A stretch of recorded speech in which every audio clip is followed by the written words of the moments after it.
Halo.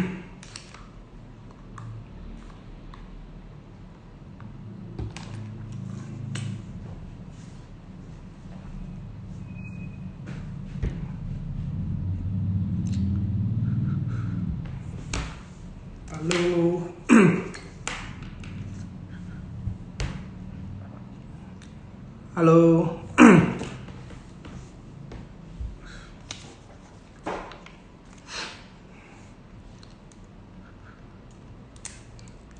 Halo, halo. Waduh, ini banyak yang udah lama nggak ngobrol nih.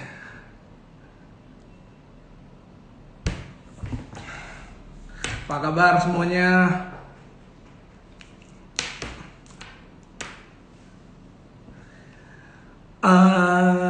Ya so far udah oke sih, cuman kadang-kadang masih agak pusing dikit aja, cuman mungkin masih oke lah. Rencana sih mungkin Senin mau swab lagi sih. Ya doain aja mudah-mudahan udah negatif ya.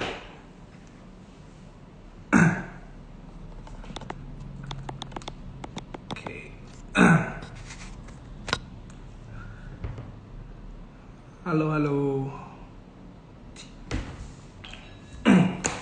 Oke, gue mulai aja ya live-nya ya. Jadi gue udah lama banget sih nggak live nih, baru setelah berapa bulan ya agak grogi juga sih mulai live lagi. Cuman sebenarnya tujuan gue live kali ini mungkin pada follower yang udah lama udah tau lah ya, kalau biasa kan gue sering bikin Q&A itu by story. Jadi pakai chat gitu, jadi biar semua orang bisa baca kan. Cuman gue perhatiin beberapa hari belakangan, bukan beberapa hari sih, sering sih sebenarnya dapat pertanyaan-pertanyaan itu yang menurut gue tuh kayak basic banget gitu loh.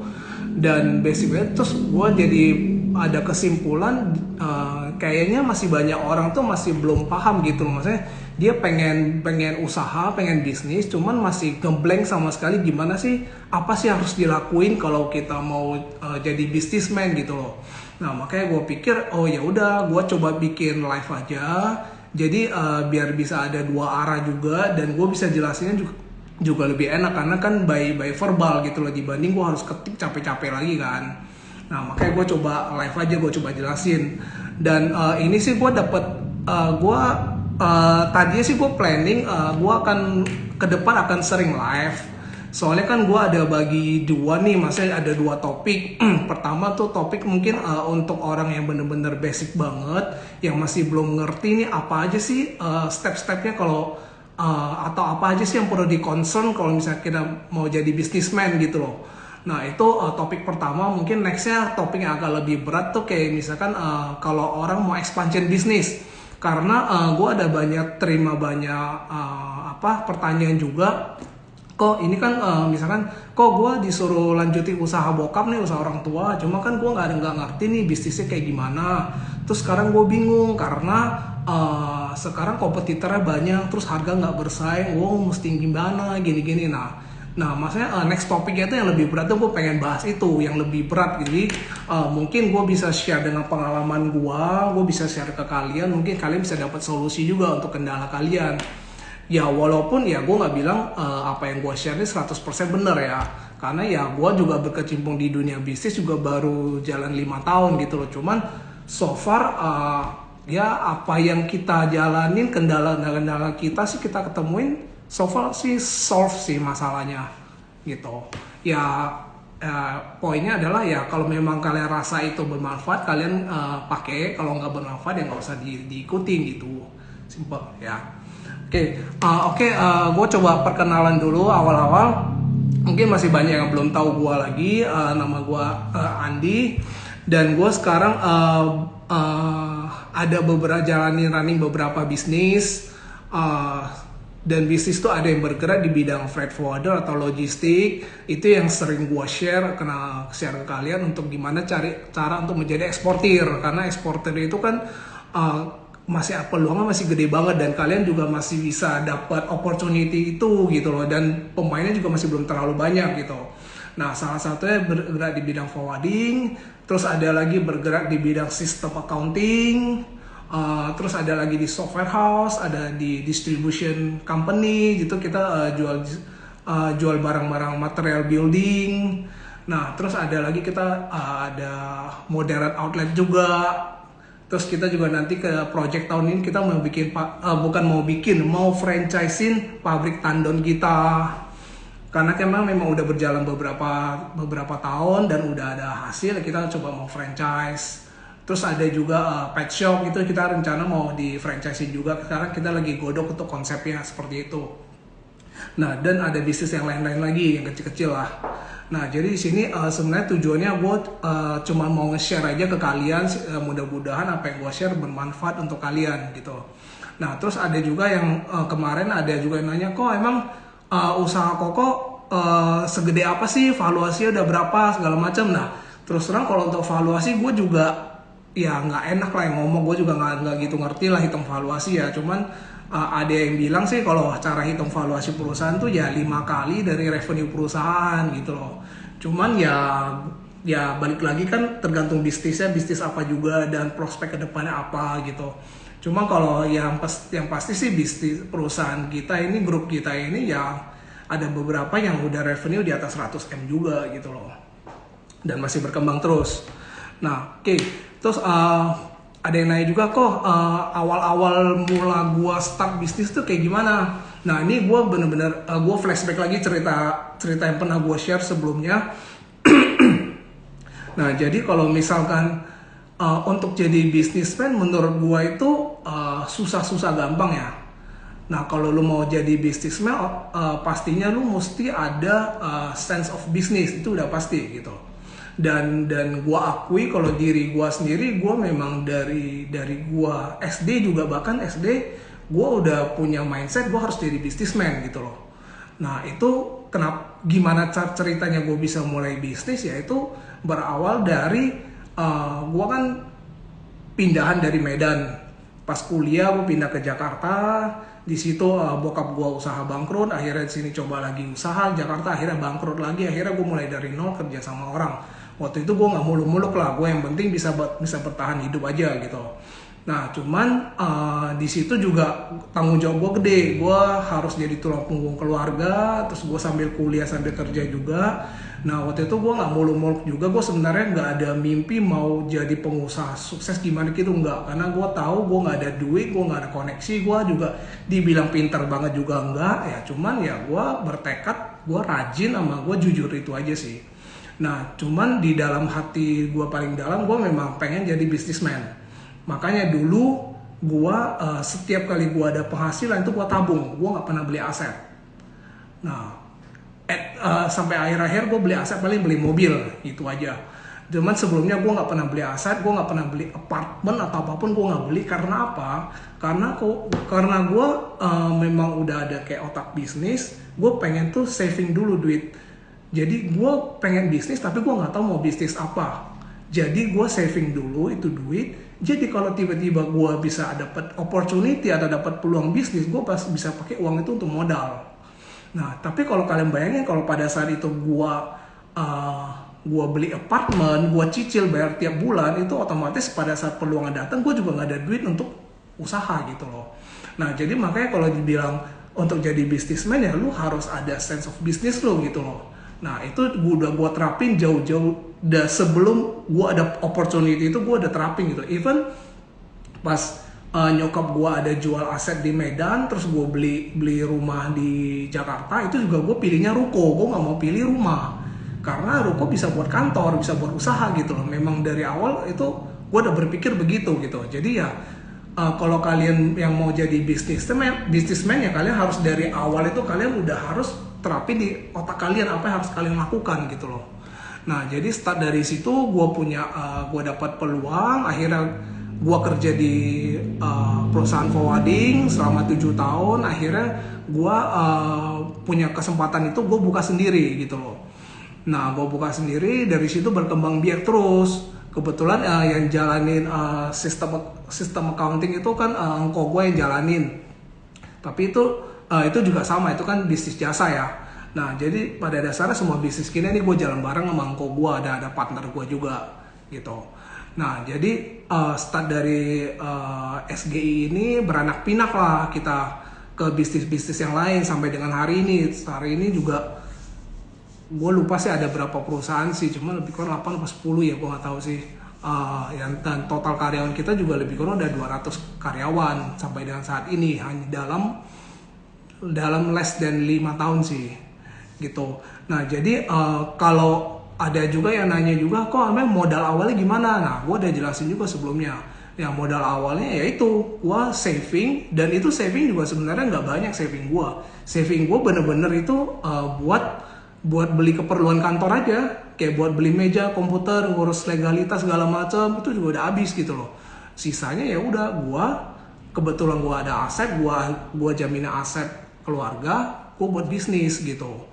Nah jadi ya memang setiap orang tuh punya kendala dan sikon yang berbeda gitu loh. Jadi jangan disamaratakan. Cuman gue bicara ini keadaan gue ceritain ya, mungkin ini bisa jadi input buat kalian juga gitu.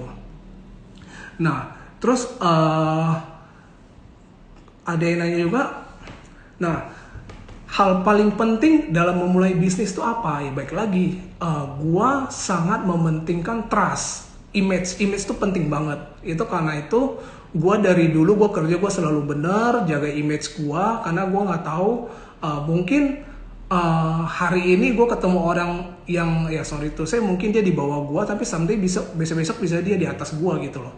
Jadi ya selalu stay humble, dan juga ya inilah tetap jujur gitu loh, jangan yang aneh-aneh, karena image itu penting banget. Karena ya itu gue datang ke Jakarta sendirian, nggak ada yang bantuin gue sama sekali, ya kalau image gue aja jelek gimana gue bisa bertahan kan.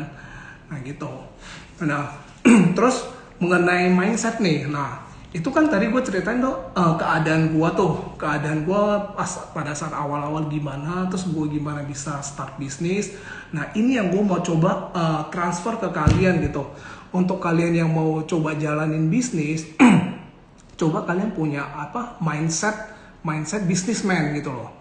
Kayak contoh, soalnya kemarin ada banyak pertanyaan, kok kalau misalkan gue mau ekspor, gue mau nyari supplier gimana gitu loh. Nah maksud gue ini kan basic banget ya, lu mau usaha tapi masa lu nggak ngerti gimana cara cari supplier gitu loh. Padahal cari supplier kan simple banget gitu. Nah kalian tinggal bisa ke tetangga-tetangga kalian cari tahu siapa yang punya perkebunan, siapa punya barang-barang yang bisa diekspor gitu loh. Nah cuman ini gue nggak berbicara tentang ekspor ya, tapi gue bicara secara general gitu loh, untuk menjadi businessman itu seperti apa. Nah itu ya di otak kalian tuh harus ada sense of business. Seperti gue kasih contoh sampel lain lagi contohnya. Nah kalau misalkan kalian punya temen lah ya, punya teman yang jago IT. Nah, kalau kalian yang benar-benar punya sense of business, kalian kan langsung bisa berpikir, si A ini dia pinter IT loh, dia bisa bikin website. Kenapa kita nggak coba bikin usaha gitu loh? Kita coba tawar-tawarin jasa bikin website. Nah, itu kan sebenarnya bisa juga ya, bisa kalian terapin gitu loh. Nah, mungkin dari bikin jasa website, oke. Nanti kalian ngobrol-ngobrol, kalian bikin portfolio, kalian bikin website kalian sendiri, terus nanti tiba-tiba ketemu teman lagi nih. Ketemu teman yang jago digital marketing. Nah, untuk orang yang jago digital marketing, kalian kan bisa joinan lagi kan? Joinan lagi, kalian bikin digital marketing, di situ udah ada digital marketing, udah ada IT-nya. Dan itu kan udah modal banget, udah cukup gitu, modal yang cukup untuk kalian usaha gitu loh. Nah, belum lagi nanti kalau misalnya kalian ketemu ada satu lagi teman yang ternyata itu jago bikin kue. Nah, kenapa kalian nggak bikin produk sendiri, terus kalian pasarin sendiri, terus nanti kalian promosiin, itu jadi portfolio kalian. Nah, jadi sebenarnya tujuannya itu, gue coba mau share ke kalian gitu loh. Jadi pengusaha tuh sebenarnya dibilang susah enggak, dibilang gampang juga enggak gitu. Dan pastinya ya kalian harus, kalau partneran gitu ya kalian harus dapat partner yang bagus gitu loh. Cari partner itu ya susah sih, gue akuin gitu loh. Karena itu bisa dibilang masih hoki-hokian juga. Dan partner itu pertama kalian cari partner yang punya skill juga nggak gampang. Terus cari yang punya visi misi yang sama nggak gampang. Cara kerja yang sama juga nggak gampang. Itu bener-bener challenge sih. Cuman ya kalau kalian bener-bener mau maju ya kalian harus ngelakuin itu semua gitu loh. Perbanyak komunikasi, ngobrol dengan teman-teman, cari lingkungan baru. Nah itu juga sampai dengan detik ini juga masih gua lakuin gitu. ya. Nah, terus apalagi sih maksudnya yang harus lu lakuin untuk jadi pengusaha? Nah, kalau gua sendiri banyak sih sebenarnya itu syarat-syarat yang harus lu penuhin untuk jadi seorang pengusaha. Tapi tergantung pengusaha itu bisnis seperti apa yang mau lu jalanin gitu. Tapi kalau bisnis yang gua jalanin sebenarnya agak tough sih sebenarnya, karena bisnis gua bisnis profesional. Beda kalau misalnya kayak bisnis B2C.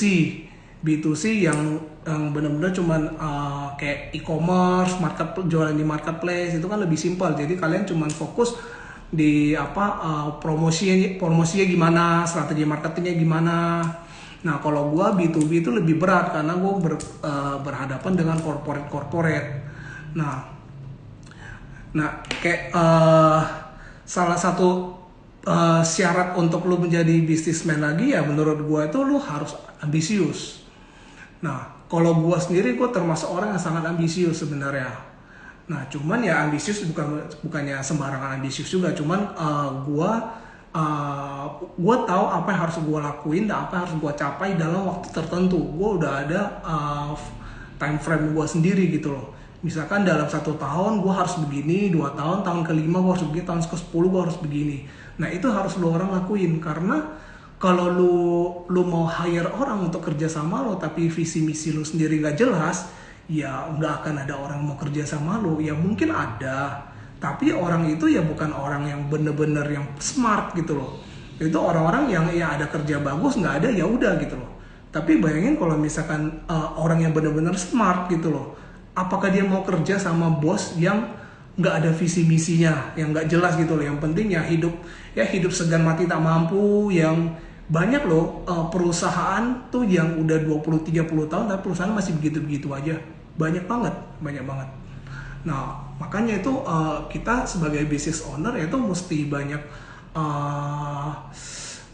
harus punya visi misi yang jelas lah. Jadi mereka itu yang ngikut kita kerja gitu juga maksudnya jadi enak gitu loh. Oh, ini kayak bos gua nih jelas nih. Dia tahun pertama mau begini, tahun kedua, tahun ketiga mau begitu. Jadi semuanya jelas, ada progresnya gitu loh. Dan itu yang menurut gue itu nggak semua orang punya sih, karena banyak orang itu lebih prefer play safe. Kalau gue nih risk taker banget, gue akuin. Sampai kadang-kadang gue sendiri juga takut sama diri gue sendiri karena terlalu berani gitu loh. Cuman ya udah jalanin aja gitu. Dan so far sih masih oke gitu loh, masih on track lah, walaupun ya ada COVID tapi masih oke lah gitu. Nah, dan jangan lupa untuk mental pengusaha. Banyak orang yang sama sekali nggak ada mental pengusaha. Nah, kalau mental pengusaha itu ya maksudnya berani take action lah, jangan terlalu banyak wacana. Kalau gua sih terlalu berani take action sih sebenarnya, dan willing to learn. Gua juga orang yang selalu mau belajar hal-hal yang baru. Makanya gue di semua usaha gue bisa dibilang gue ngerti semuanya. Semua divisi gue ngerti. Karena awal-awal kita start bisnis itu ada ekspansi. Terus kan kita mau nggak mau harus terjun. Karena orang kita juga belum banyak. Jadi gue belajar sendiri. Gue visit, even ke toko-toko juga gue ke toko-toko sendiri. Naik motor berangkat gue juga berangkat. Semua gue lakuin sendiri juga. Gitu. Jadi ya lu kalau misalkan mau sukses ya lu harus ngerti semua operasional lu. Dari sales, operasional, accounting, pajak, semua lu harus ngerti gitu loh. Dan gua nggak bilang gua ngerti 100% semuanya, enggak. Cuman lebih kurang gua tahu apa yang mereka lakuin gitu loh. Dan kalaupun memang lu ada kelemahan, let's say gua ada kelemahan di accounting, cuman ya gua ada orang kepercayaan gua yang untuk handle accountingnya. Dan ya mungkin lu orang juga bisa ngelakuin itu. Dan kalau misalkan lu orang mau cari partner, saran gue itu adalah orang yang punya skill yang berbeda dengan lu. Misalkan lu adalah orang yang punya skill di marketing. Nah, lu mesti cari partner tuh yang jago di operation atau di accounting. Jadi saling menutupi kekurangan. Jadi tuh sebenarnya kalau kalian mau awal-awal mulai bisnis, kalau kalian merasa kalian udah pinter banget, kalian bisa ngerti semua hal dan kalian juga ada modal, kalian bisa hire orang sebenarnya. Tapi kalau misalkan kalian kekurangan itu, ya kalian bisa cari partner yang bisa kerja bareng. Jadi ya maksudnya kalian kerja bareng, jadi resikonya juga nggak gede. Kalian nggak perlu gaji mereka gede-gede. kalian cukup gaji ya ala kadarnya aja, karena yang penting perusahaan bisa survive dulu kan. Nah itulah semuanya plus minusnya. Dan kalau gue sih, gue prefer sih lebih mending cari partner yang bisa diajak kerja bareng sih, dibanding lu kerja sendiri, karena lu bukan Superman juga gitu. Nah makanya di perusahaan gue nih ada banyak tim inti. Karena kan gue grup gue ini kan ada bergerak di banyak bidang. Nah dan di ini semua bidang usaha, tim inti gue tuh ada sekitar 15-20 orang untuk megang berapa tuh 8-10 perusahaan. Nah itu, dan itu semuanya ya profesional semuanya gitu. Tuh. Nah di sini tadi gue juga ada terima ada banyak question ya. Nah di sini gue akan coba jawab satu persatu nih. Nah di sini ada yang nanya gimana cara membentuk leadership. Terus ada cara nyari bisnis partner, manage SDM, start dari mana. Terus info yang konfidensial, soalnya takut nanti karyawan malah pindah ke kompetitor. Sistem yang bagus biar tidak ada karyawan yang nakal. Hak kewajiban karyawan. Nah, sebenarnya yang gue terapin sih simple sih. Kalau gue di sini gue sih menerapkan transparansi ke semua karyawan gue sih. Untuk semua jenis perusahaan lah, kita transparansi. Jadi di sini antara gua dengan semua karyawan gua itu sebenarnya bisa dibilang tuh nggak ada boundaries lah ya, nggak ada jarak lah. Kita semuanya deket kok. Maksudnya masih bercanda-bercanda. Even mereka kadang juga ada, kalau gue bikin salah gue diomelin, gue juga sering gitu loh. Nah jadi ya kalau gue bilang sih, karena kita perusahaan masih baru dan kita juga masih sama-sama belajar semua, juga masih muda, ya udah kita ya walaupun kerja profesional antara bos dan karyawan, ya kita tetap kayak profesional aja, tapi ya tetap maksudnya kayak as a friend gitu loh. Ya kalaupun memang ada input apa, ya udah kita bahas bareng-bareng, dan kita juga ini kita merangkul kok semua pihak gitu loh. Dan kita bukan tipe orang yang nggak menerima kritik. Dan bagaimana dan rata-rata hampir semua karyawan kita itu kita latih dari nol. Jadi yang benar-benar yang nggak ada basic di dunia kita, tapi kita ajarin dari nol. Kita ajarin gimana sih dari awal sampai mereka bisa dipromot jadi supervisor, jadi manager, even jadi GM. Nah itu benar-benar kita latih semua, dan kita juga maksudnya kita juga terbuka lah ya dengan mereka semua. Jadi makanya mereka juga lebih appreciate dengan kita. Ya apa yang menjadi hak mereka ya kita tetap kasih ke mereka, kita tetap profesional gitu loh. Dan kewajiban mereka apa? Kewajiban mereka ya harus ya kasih sumbangsi buat perusahaan. Sebenarnya itu simple sih. Dan kalau lo tanya gue gimana sih kok biar mereka itu menjaga konfidensial perusahaan, informasi perusahaan, biar mereka nggak bisa jual ke kompetitor atau apapun itu. Nah kalau itu sih sebenarnya yang sensitif dijaga sebenarnya tergantung jenis usahanya apa ya. Nah kalau misalkan untuk dia bisnis yang kayak forwarding gua, itu yang sensitif apa sih? Sensitif kan paling data customer, terus harga. Kita kan di sini sebagai bisa dibilang trader lah ya. Trader kita ada harga modal, harga buying, harga selling. Yang sensitif paling harga di situ aja sih untuk harga-harga. Ya sebisa mungkin kita informasi itu kita lock. Jadi nggak semua orang bisa akses kecuali orang-orang tertentu aja.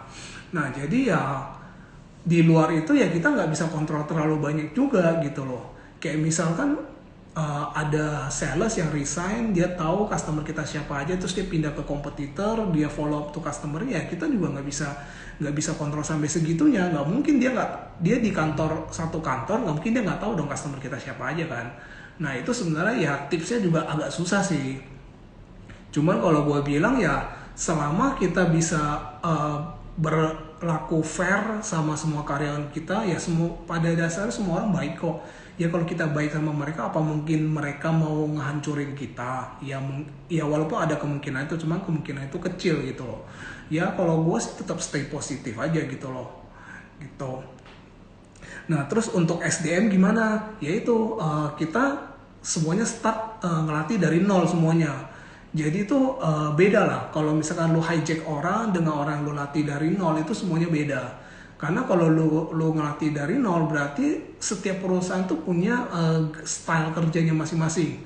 Dan gue lebih prefer hire orang dari nol karena gue mau mereka ngikutin style kerja gue gitu loh. Gue nggak mau mereka bawa style kerja di perusahaan lama terus mereka bawa ke perusahaan gue nggak mau gitu loh. Nah makanya gue prefer cari orang baru yang fresh graduate, gue ajarin dari nol. Dan pelan-pelan gue akan promote mereka. Jadi ya ada jenjang karirnya juga dibanding lu hijack orang. Ya hijack kita juga ada beberapa, cuman ya benar-benar kita filter banget lah. Kalau yang kita rasa nggak cocok sama cara kerja kita ya kita nggak akan lanjutin gitu loh.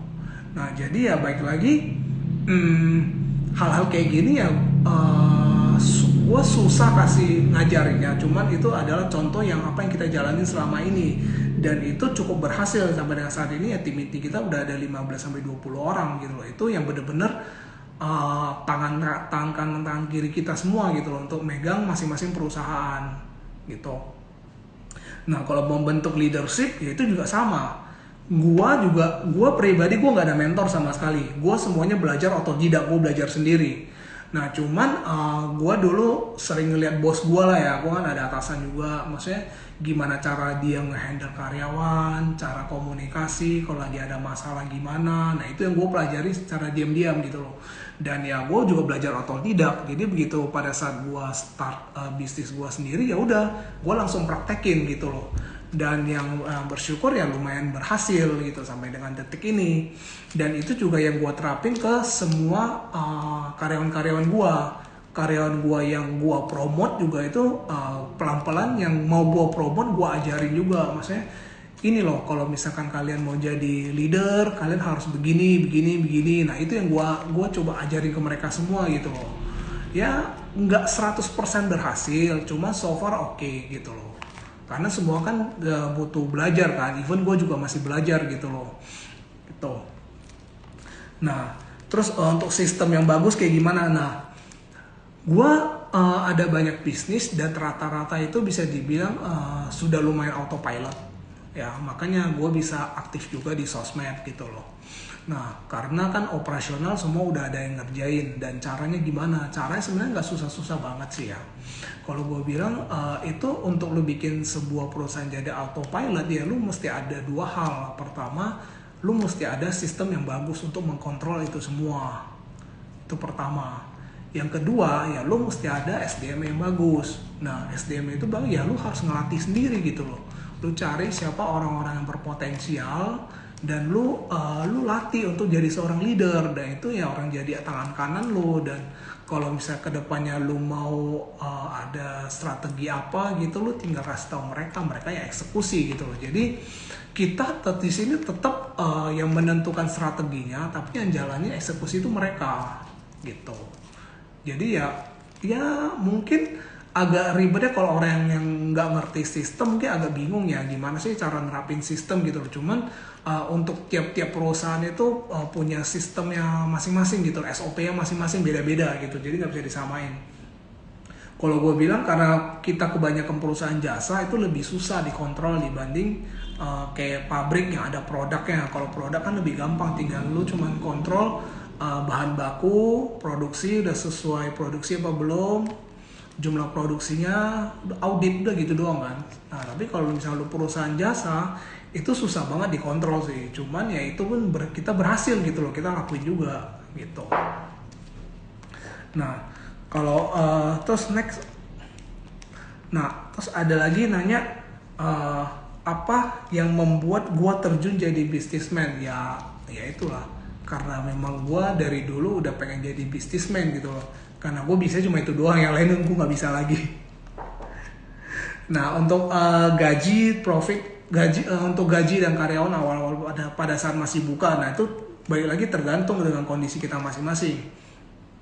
Kalau lu punya keuangan capital yang terbatas, ya better ya mungkin lu bisa cari partner juga, partner yang bisa sama-sama keluar modal dan punya skill yang berbeda, jadi bisa kerja bareng juga. Tapi kalau memang lu punya capital yang lumayan gede, terus lu ngerasa lu sanggup untuk megang semuanya, ya lu hire profesional gitu loh untuk ngejalanin.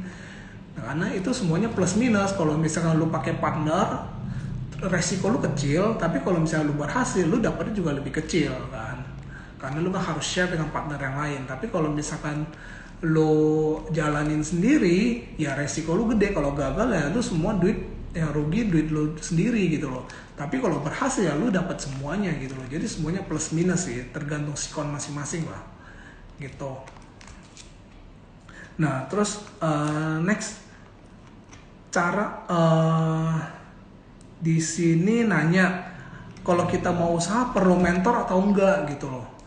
Kalau dari gue pribadi, kalau memang lu ada mentor tuh lebih bagus gitu loh. Jadi lu nggak perlu trial error lagi gitu. Kalau gue kebetulan ya mungkin zaman gue dulu beda dengan zaman sekarang yang banyak sosmed, yang banyak orang sharing-sharing gitu loh. 5 tahun lalu tuh kayak masih jarang banget. Mungkin ada tapi gue nggak terlalu aktif juga di sosmed kan. Jadi ya gue juga nggak ada mentor, gue belajar sendiri semuanya gitu loh. Nah kalau untuk ada yang nanya juga cara maintenance supplier gimana? Nah, cara maintenance supplier sebenarnya oke, kita bicara untuk ekspor ya, untuk orang yang mau ekspor. Sebenarnya kalau kalian mau belajar untuk jadi eksportir itu sama saja. Kalian make it simple dulu deh. Kalian gak harus berpikir untuk jadi eksportir. Kalian harus coba berpikir jadi trader dulu. Karena itu sebenarnya sama. Trader itu apa? Trader itu kan sebenarnya hanya kayak jual beli gitu loh. Jadi kayak lu ngambil barang sama orang, terus lu jual ke orang lain, itu trader. Dan lu harus berpikir simple seperti itu dulu. Misalkan nih, tetangga lu ada pohon pisang, ada kebun pisang, terus lu mau jual pisang. Nah, terus cara deketin dia gimana? Ya lu deketin ngobrol seperti biasa aja, tanya aja, Pak, saya kalau mau beli pisang, mau jualan pisang nih, bisa nggak ngambil pisangnya? Berapa duit? Bla bla bla. Pengiriman gimana? Pembayaran gimana? Kan simple gitu loh. Nah, setelah kalian udah dapat agreement, udah dapat harga dari dia, ya udah kalian tinggal cari buyernya. Dan kenapa gue bilang coba kalian berpikir sebagai trader biasa dulu, karena itu lebih simple. Trader kan misalkan lu dari kampung A ke kampung B, jual pisang ke kampung B, ya udah kalian tinggal mampir ke kampung B, kampung sebelah, atau ada temen yang di kampung sebelah, kalian nanya aja ada yang mau beli pisang apa enggak gitu loh. As simple as that gitu loh. Nah kalau bedanya, kalau ekspor itu cuman kalian harus ngurus legalitas. Nah karena kan semua harus ada pakai legalitas kan, dan itu yang banyak orang yang masih awam banget. Karena itu, karena selama ini gue ngajarin orang untuk ekspor, itu pertanyaan tentang lartas tuh lebih banyak dibanding yang lain. Karena memang itu, lartas itu memang high ekspor itu memang ini sih, complicated sih. Lartas tuh ada, gue nggak tahu ada berapa, ada ribuan, ratusan ribu, atau berapa ribu, gue nggak tahu. Dan itu nggak mungkin ada orang yang bisa mengerti semuanya. Even lu nanya bea cukai juga, bea cukai nggak mungkin bisa hafal semuanya gitu loh. Dan banyak pertanyaan-pertanyaan ke gue tentangnya, kok ini bisa diekspor nggak, itu bisa diekspor nggak? Lah kalau gue juga bingung jawabnya. Semua barang pasti bisa diekspor gitu loh. Cuman lu ada izinnya apa enggak gitu loh. Dan untuk cek izinnya ya itu ya lu tinggal cari tahu gitu loh, HS code-nya berapa, terus lu cek di insw.co.id gitu loh. Dan makanya kalau lu orang mau jadi pengusaha nggak usah terlalu mikir complicated ngejelimet gitulah. Kalian coba untuk jadi trader dulu, yang penting kalian dagang dulu. Nah itu kalian pikir gimana caranya, kira-kira barang apa yang bisa dijual, kalian coba pikirin jualnya kemana, terus cara jualnya bagaimana, simple gitu loh. Jadi nggak usah dibikin jadi ribet gitu. Sebenarnya usaha ya nggak susah-susah banget gitu. Nah, terus cara maintenance supplier ya itu kalian ya deketin seperti biasa aja, nggak usah lebay gimana gitu. Kalau mereka nggak percaya, nunjukin gitu loh kalian. Kayak kalau kalian kayak misalnya kalian mau deketin cewek lah ya, kalian deketin cewek awal-awal pasti kan ada penolakan. Tapi kalau kalian deketin terus, kalian tunjukin kalau kalian benar-benar suka sama dia, juga lama-lama dia pasti lulu, jadi suka juga, jadi terima gitu loh. Ya sama lah, lebih kurang supplier juga begitu. Karena kan zaman sekarang kan udah terlalu banyak orang yang nipu-nipu. Dan kalau kalian bicara dengan para petani gitu, mereka nggak mungkin mau ini sih, nggak mungkin mau kayak jarang ada mau terima kayak utang gitu loh. Mereka pasti maunya cash and carry, lu bayar cash, lu ngambil barang beres gitu loh. Karena mereka tuh nggak mau pusing gitu loh. Dan kalian ya, kalau kalian bisa ada cash tuh lebih bagus, tapi kalau nggak ada ya kalian harus benar-benar pendekatan. Kalian kok approach si supplier itu lagi kayak lu orang deketin cewek aja gitu loh. Kayak seolah-olah kalian benar-benar interest banget, pengen usaha, pengen ngambil barang, cuman nggak ada duitnya. Nah, bisa dibantu atau apa? Nah, itu simple, gitu aja sih kok, nggak ribet kok. Nah, terus ada lagi, ini research product untuk pivot. Nah, kalau jadi gua kasih contoh aja ya. Kalau gua kan ada perusahaan distribusi juga, itu adanya di Makassar dan di Palu. Dan itu awalnya kita berawal dari jualan besi, karena kan memang basic ya, background yang partner gue kan dari besi gitu kan, jadi kita jualan besi dulu. Dan kita berawal dari besi, sekarang kita udah banyak produk yang lain. Even sekarang kita udah ada jual sarung tangan, kita ada jual water heater, kita ada jual conwood juga, kita terus ada jual kabel, kita ada jual paku, kita ada jual roofing, ada jual genteng. Nah, itu kan pivot juga sebenarnya, karena kita tahu selama ini kan kita impor besi, cuma kan impor besi kan nggak bisa selamanya juga kan, karena kan diprotek sama pemerintah biar harga, maksudnya biar harga besi nggak terlalu hancur, nge-protek pabrik-pabrik lokal lah. Makanya tuh impor tuh kedepannya bakal akan susah gitu loh. Cuman kita udah sadar itu dari awal, makanya kita udah buru-buru pivot gitu loh, cari item-item baru. Dan itu ya yang kita lakuin gitu loh. Dan kalau misalnya kalian nanya research product, ya udah kalian harus cari ini kalian sekarang jualan produk apa gitu loh, dan kira-kira produk apa yang bisa kalian jual selain itu gitu loh. Kayak misalkan lu jualan makanan lah ya, jualan bakmi. Nah, lu dari berawal dari jualan bakmi, lu kan bisa nambah item lain. Misalnya lu jualan pempek juga, ya lu jualan bakso juga. Nah, itu kan pivot juga sebenarnya. Lu rasa, oh bakmi kayaknya orang udah pada mulai bosen, ya lu nambah item baru gitu loh. Nah, simple sih, nggak ribet gimana gitu. Nah, kira-kira sampai sini ada yang.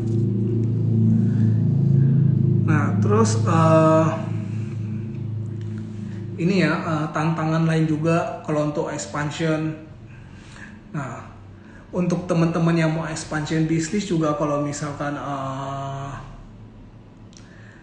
kayak gimana ya,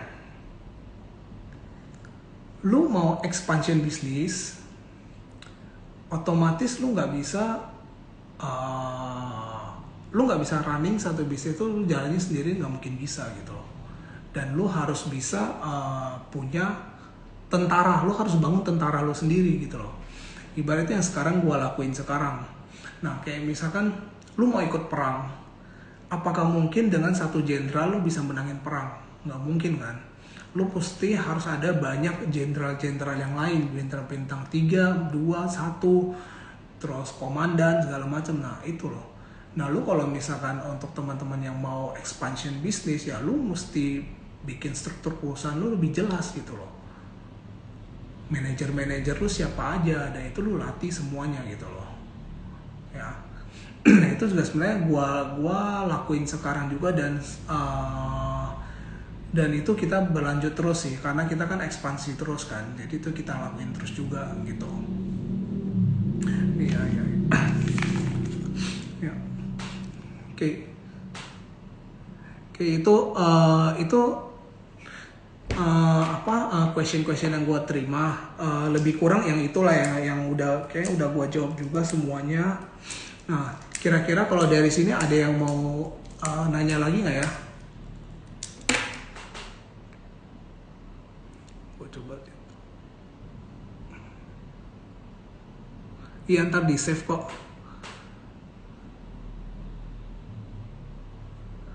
Oke, banyak yang nanya juga ya ternyata ya. Bentar.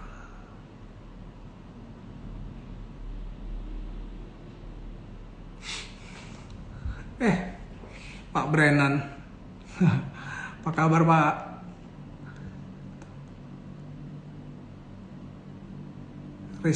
Apa bedanya risk taker sama big mistakes? Bedanya ya.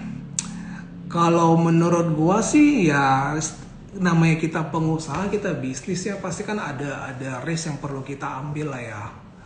Dan semua ada resiko lah. Kalau menurut gua ya, kalau risk taker ya itu yang lu tipe orang pengusaha yang berani untuk mengambil resiko gitu. Dan kalau big mistake ya, namanya orang risk taker ya, walaupun lu sekarang berpikir oke, kayaknya kemungkinan berhasil itu 80%, tapi kan tetap ada resiko gagal kan. Nah, ya, resiko gagal itu ya jadi mistakes lo. Even gue juga pernah ngalamin hal yang sama gitu, itu wajar gitu loh. Cuma kan problemnya adalah pada saat lu udah gagal, apakah lu bisa move on dan langsung switching lagi gitu loh. Nah, itu kan sebenarnya tantangannya jadi dari pengusaha kan itu gitu loh. Dan ya nobody's perfect lah, pasti ada lah.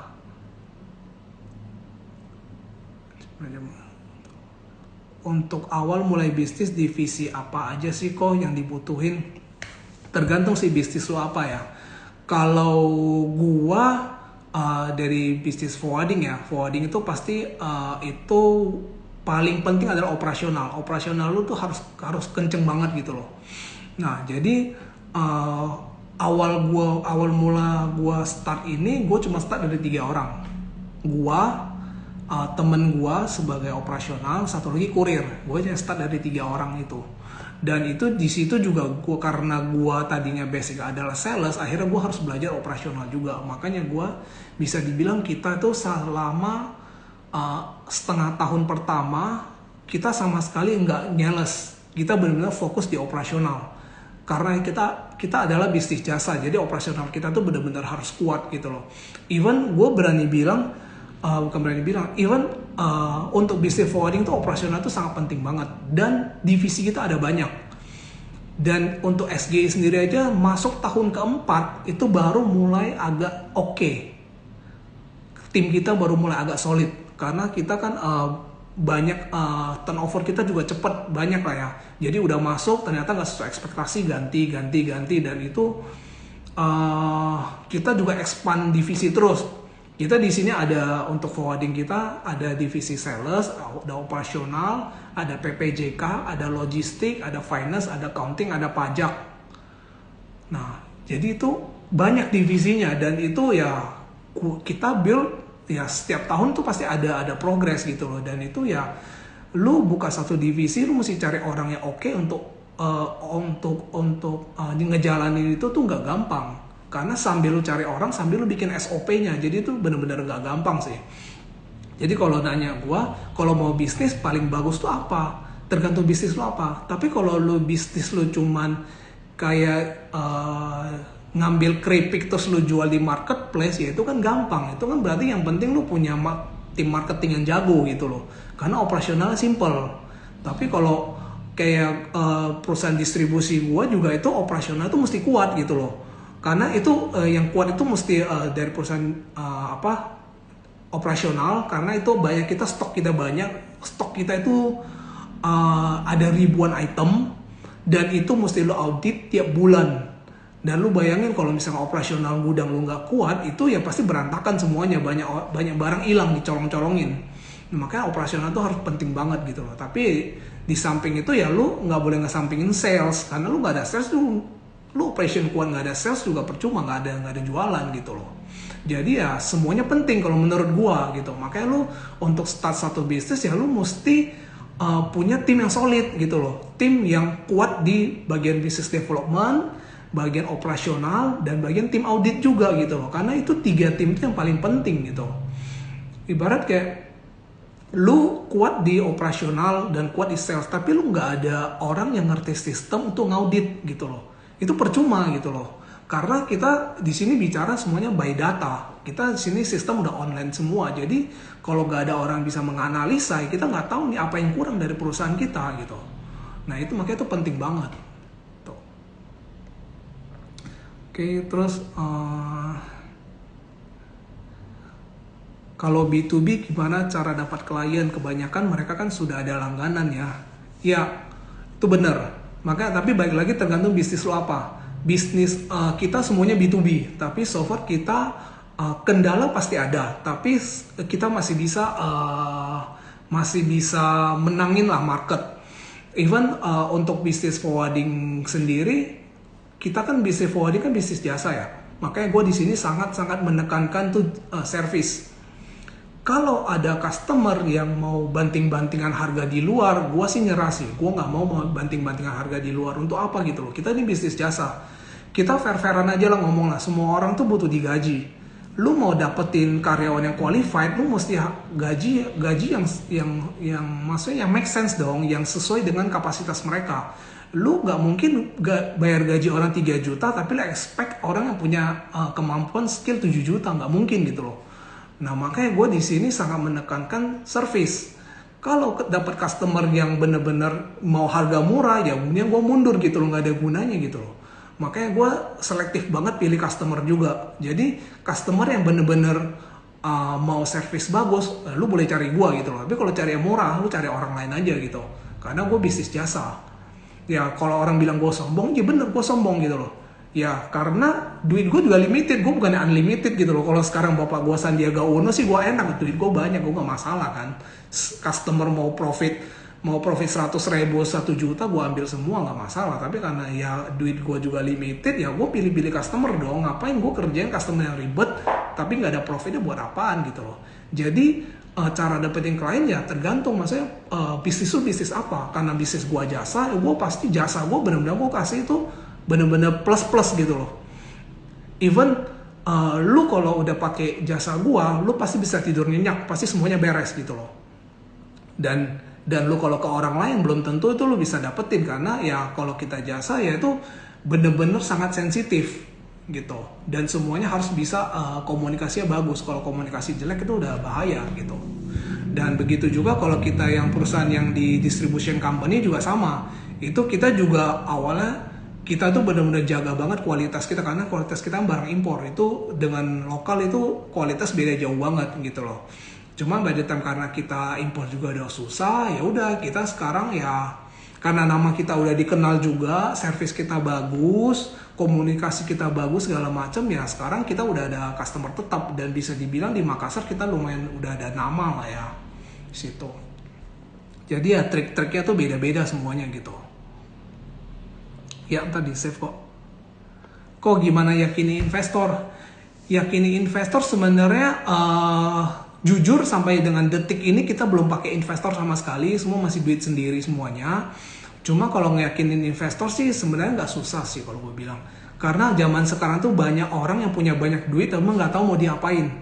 Tergantung proposal bisnis lu menarik atau enggak. Kalau proposal bisnis lu menarik, lu mau dapat investor tuh gampang banget sekarang. Gitu. Jadi ya baik lagi bisnis lu gitu loh. Izin aja kok, kalau saya sudah ada supplier tapi nggak punya PT apa bisa langsung belanja. Nah, kita balik lagi mengenai ekspor ya. Nah, mengenai ekspor nih. Jadi gua mau coba jelasin lagi biar kalian lebih tercerahkan lah ya. Nah, untuk proses ekspor itu sebenarnya itu kalian diwajibkan punya perusahaan PT. Sebenarnya, oke. Tapi banyak orang itu dimengakalin karena banyak orang itu mau gampangnya aja, nggak mau ribet ngurus PT dan bayar pajak segala macam, makanya mereka pakai jasa undername.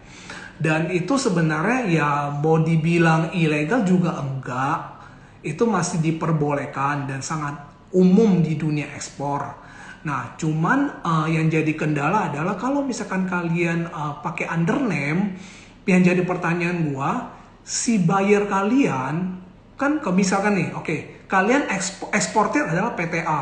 Logikanya mereka bayar duit transfer pasti transfer ke PTA juga dong.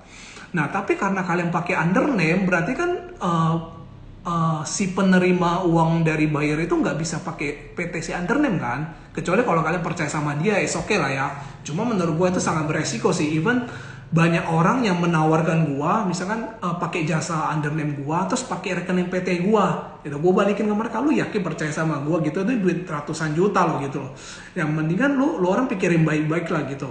Kecuali misalkan kalian si bayarnya oke, misalkan eksportir PTA tapi transfernya ke si C. Kalau si bayarnya oke nggak masalah gitu loh. Nah itu yang kalian harus pahami gitu loh. Kalau kalian mau pakai jasa forwarder untuk undername itu bisa banget gitu loh. Cuman yang harus jadi concern kalian, apakah si buyer mau transfer ke rekening pribadi kalian? Itu yang harus jadi concern kalian. Dan kalau transfer ke rekening pribadi kalian, berarti itu kalian harus buka rekening USD. Karena kan semua transaksi kan USD. Nah itu harus kalian perhatiin ya. Dan kalau misalkan kalian punya PT sendiri untuk jadi eksportir, itu sebenarnya nggak ribet. Kalian tinggal bikin PT, lalu kalian buka rekening USD, kalian bilang ke bank, ini PT ini adalah untuk terima duit dari luar untuk proses ekspor. Dan rekening itu nantinya akan di-link ke Bank BI. Karena Bank BI perlu tahu kalau ada duit masuk dari luar negeri. Dan itu kalau untuk UMKM itu pajaknya murah kok, cuma 0,5% dari omset. Jadi misalkan dalam 1 tahun transaksi kalian adalah 500 juta. Transaksi 500 juta berarti kalian harus bayar pajak 0,5% dari 500 juta. Itu berarti sekitar 25 juta selama 1 tahun. Itu pajak yang harus kalian bayarkan. Dengan catatan omset perusahaan kalian di bawah 4,8 M. Karena peraturan pemerintah untuk perusahaan yang omset di bawah 4,8 M 1 tahun itu masih termasuk UMKM. Pajaknya adalah 0,5% dari total omset. Oke. Nah, Bro Andi engkonya dan Bro Tamo pembagian tugas gimana bro? Nah, pembagian tugas ini tadi gue jelasin. Nah, kebetulan di sini kita bertiga punya skill yang berbeda. Kebetulan kalau engkau gua dia basicnya kan di sistem dan accounting dia kuat. Nah, jadi dia di situ berfokus di bagian analisa data.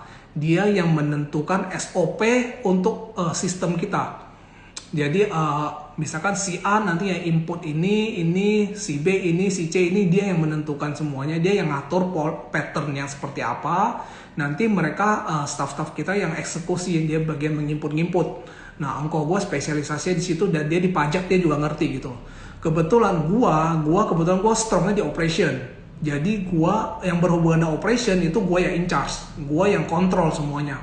Jadi even kayak misalkan kita ada bisnis baru belum running, gue akan make sure dulu SOP nanti seperti apa dan SOP seperti apa dan siapa yang menjalanin dan bagaimana operation itu bisa efisien dan efektif. Gue yang make sure itu semua. Dan kebetulan Bro Tama itu memang dia lebih ke business development. Nah, karena dia lebih banyak bergaul dengan teman-teman dia di luar, dia lebih ke business development gitu. Jadi dia lebih ke sales, ke business development, nyari-nyari bisnis baru. Ya intinya kita sama-sama mencari bisnis baru. Cuman masing-masing ada strongnya masing-masing gitu loh. Dan itu yang kita kolaborasi selama ini. Makanya kita kerja ya so far hampir nggak pernah kayak cekcok itu enggak gitu. Maksudnya saling tahu posisi kita masing-masing seperti apa. Dan ya udah kita lakuin porsi kita masing-masing tanpa ada kayak ada ngomong kok lu kerja lebih tinggi, lu kerja lebih banyak segala macam. Enggak sih, kita semua fair-fairan aja sih, semua transparan sih gitu. Saya oke, ya nggak apa-apa tadi save ya. Oke. Kok kalau ekspor produk kulit tapi dari toko sudah ada labelnya, apakah kita cari suppliernya? Nah, kalau kalian bisa dapat supplier lebih bagus sih sebenarnya, karena kalian kan kalau toko kan berarti udah ada tangan kedua. Kalau kalian bisa dapat supplier kan dari tangan pertama, pasti pertama lebih murah, kedua kalian bisa pakai taruh tempelin brand kalian sendiri juga kan sebenarnya gitu, ya lebih bagus gitu. Kerja sama aja sama pemilik merek, minta komisi penjualan, tapi kalau bisa cari yang supplier awal itu juga bisa gitu loh. Cuman yang kayak gitu biasa nggak long term. Karena kalau lo bisa udah pakai pemilik merek, pakai merek mereka, kalau mereka bisnisnya udah jalan dan mereka orang yang nggak cengli, ya ntar lu yang akan didepak gitu loh, karena lu yang ngebesarin brand mereka. Ibarat kayak begini, gue ambil contoh banyak brand-brand di Indonesia, barang-barang material building yang prinsipal baru masuk ke Indo, dia kan masih pakai kayak pakai agen lah, pakai agent untuk bantu jualin barang-barang dia. Tapi banyak juga yang begitu barang yang udah terkenal di pasaran, di market, akhirnya mereka buka kantor sendiri. Akhirnya agent-agentnya didepak semuanya, ditendang karena dia udah ada nama. Nah, itulah resiko kita sebagai distributor, yaitu kita ngebantu gedein brand orang, tapi kalau dapat yang nggak cengli ya kita didepak, ya udah kita nggak dapat apa-apa gitu loh. Nah, jadi ya semua ada plus minus. Memang lebih gampang di kitanya karena kita nggak perlu ganti label lah, nggak perlu branding lah, apa segala macam. Nah, cuman ya itu bisnis short term gitu loh. Nah, ya balik ke kalian lebih prefer bisnis yang seperti apa. Kok kasih tahu flow-nya si forwarding mulai dari pelabuhan sampai akhir.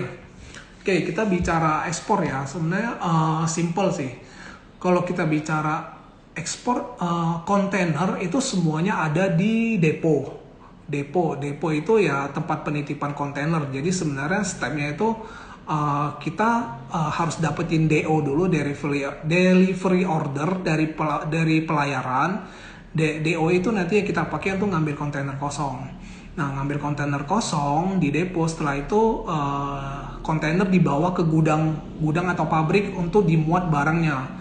Dan pada saat setelah selesai muat barang itu kita ngelakuin namanya proses custom clearance, bikin PEB untuk ekspor, persetujuan ekspor barang. Itu yang kita bikin PEB, gunanya PEB itu untuk masuk ke dalam pelabuhan Tanjung Priuk. Jadi kalau tanpa PEB kita nggak bisa masuk pelabuhan. Nah, begitu masuk pelabuhan, itu barang udah menjadi tugasnya port dari Pelindo sendiri untuk naikin kontainer ke atas kapal untuk diekspor kemudian. Simple, cuma begitu doang sih. Oke, kok kalau untuk mencari SDM berkualitas itu gimana ya? Kan hampir semua bisnis mengkhususkan SDM sih. Nah, itu pertanyaan bagus. Itu juga kita juga pelan-pelan nyari yang gak gampang sih sebenarnya. Cuman ya itu lo mesti perbanyak ngobrol. Lu mesti lebih sensitif lah, maksudnya ngobrol sama orang, oh ini orang kayaknya oke, ini orang nggak oke, lu harus bisa memfilter orang.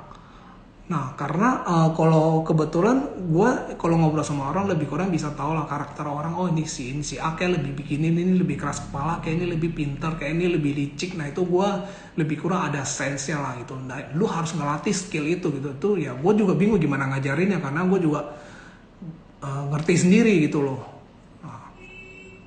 Langkah-langkah ke ekspansi tadi udah tanya kok gimana cara cari permodalan. Kok permodalan ya cari investor. Gue juga bingung kan, ya lu tanya aja, maksudnya ada kenalan-kenalan yang mau jadi invest apa enggak, yang penting proposal bisnisnya bagus kan. Tuh. Aplikasi wajib yang jadi core buat internet based bisnis apa aja kok. Internet based bisnis aplikasi wajib ya, itu kayaknya mesti nanya engkau gua deh. Cuman so far dia ada pakai ClickUp. Kalau kalian bisa cek, ClickUp itu untuk mengkontrol kerjaan kalian. Tapi balik lagi tergantung kerjaannya apa ya. Kalau dia sih mengkontrol kerjaan, kita kan ada software house juga kan, dan di situ di ClickUp itu kita bisa mengkontrol apa aja udah mereka kerjain, dan di situ kita kasih deadline juga. Misalnya kerjaan ini oke, butuh 8 jam, kita kasih limit 8 jam dan itu harus selesai dalam waktu 8 jam. Coba dicek aja ClickUp apa. Ya.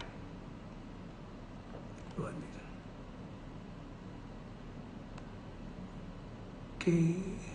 Kantornya di Makassar. Kantor Makassar di ini. Insinyur Sutami. Pergudang Insinyur Sutami. Kok mau jadi investor gimana?